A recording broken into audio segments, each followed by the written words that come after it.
You are listening to the SpaceVessel Mysteries podcast.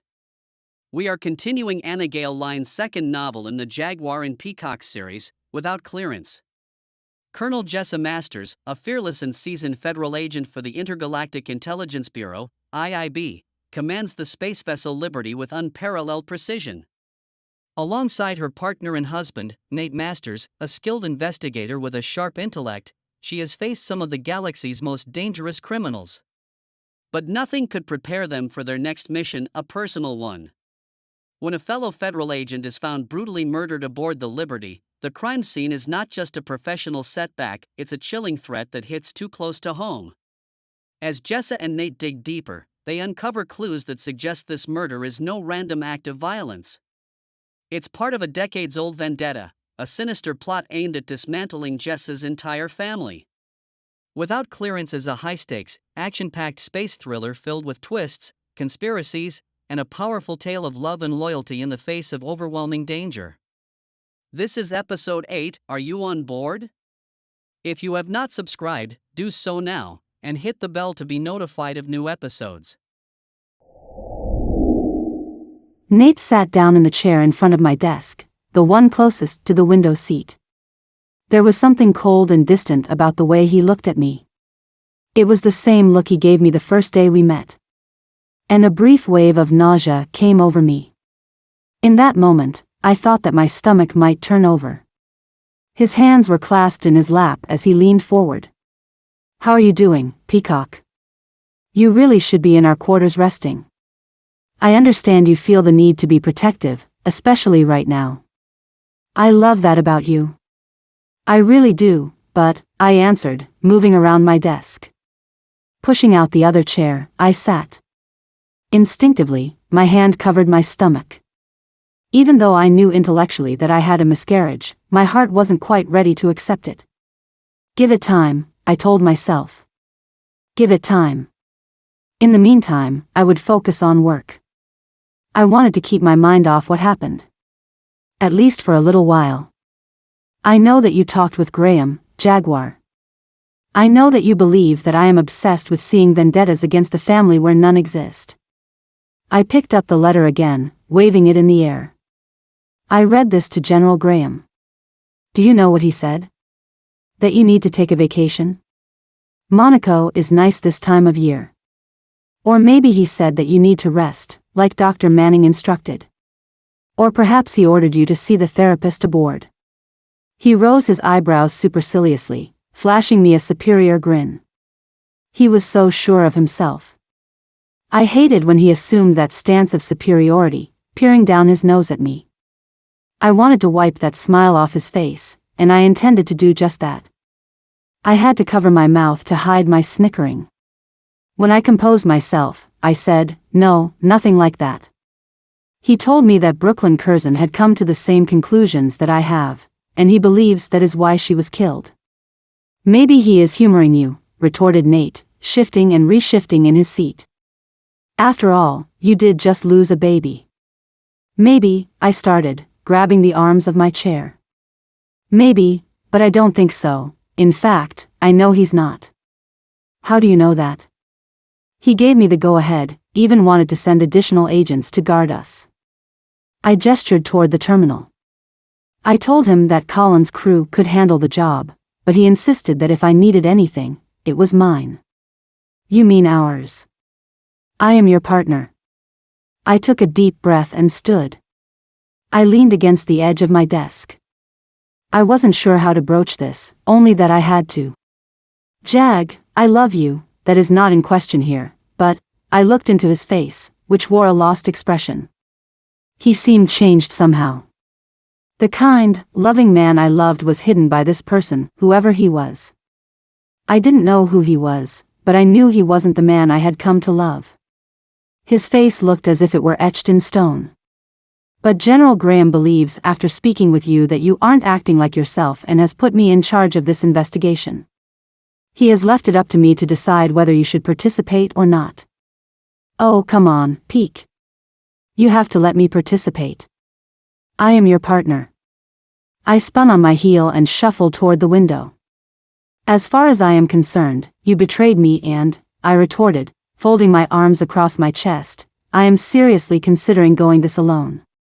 Since I am dealing with the Solomos family, I probably will need some backup. I could call Graham and have him send another agent to rendezvous with us. Or maybe I will bring Colin in on it. Solomos? The mob family? What do they have to do with this? Ignoring his question intentionally, I went on, if I go it alone, there is a good chance that I, just like Brooklyn Curzon, will end up dead. I'm the best, but so is the Solomos family. I glanced back at him. In that event, I want you to raise Reggie and Remy. He slid his arms around my shoulders and whispered near my ear, I can't let you do this alone. Let me be your partner again. Bingo. My plan, to serve Nate a plate of guilt and hope it would penetrate the real Nate, seemed to be working. I had hoped that if I made him think about a future raising our kids without me, he would let the real Nate emerge. Even though it appeared to be doing the trick, I cautioned myself not to get my hopes up. As long as you understand that General Graham gave me the authority to yank you off this case if I feel you are putting me or the family at greater risk, I explained to him with grave deliberation. I understand. I won't. I promise. Let me help you, Nate answered. There was a pleading in his voice. I didn't speak right away. He had betrayed me, and he might do it again. What if he were only humoring me? Betrayal wasn't something I took lightly. It was a big issue with me, and Nate knew it. I had to be able to trust anyone I worked with. And for the first time in my career as a federal agent, I didn't know if I could trust my partner. And that scared me. The very thought of not being able to trust Nate sent a chill down my spine. He was my husband, yes, but he was also my partner, and I had to put my life in his hands every single time we began a mission. I had to be able to trust that when I told him sensitive information that he will not leak it to the enemy. Sensing my anxiety, Nate said, Peek, I know you feel as if I betrayed you. I am so sorry. Right now, you are probably wondering if you can trust me. I felt him shudder behind me. The very thought of you not being able to trust me, it terrifies me. His voice quavered. Let me prove to you that I am worth trusting. If I mess up, you can kick me off the case and find a new partner, even a new husband, if you want. I removed his arms from my neck and twirled around to face him, looking up into his eyes. Someone long ago had said that the eyes were the portals to the soul. In Nate's case, I believe they were right. I could judge where I stood with him by the expression of his eyes. It must be a family trait because I could do the same thing with Ben, but Ben's eyes was a lot more expressive than Nate's. I just want the Jag back who believes in me. The familiar sparkle had returned to his eyes. His eyes lit up like a lightning storm illuminated the sky during an afternoon downpour. When he glanced down at me, he gave me his, I love you so much because I came alive the day I fell in love with you, look that melted my heart and weakened my knees every time. Can I plead temporary insanity? He managed after sliding his arms around my waist. Because I have been pretty insane today. I can't believe that I tried to convince Graham that you were delusional. I am so sorry. I fixed him with a knowing smile, tilting my head upward to study his face.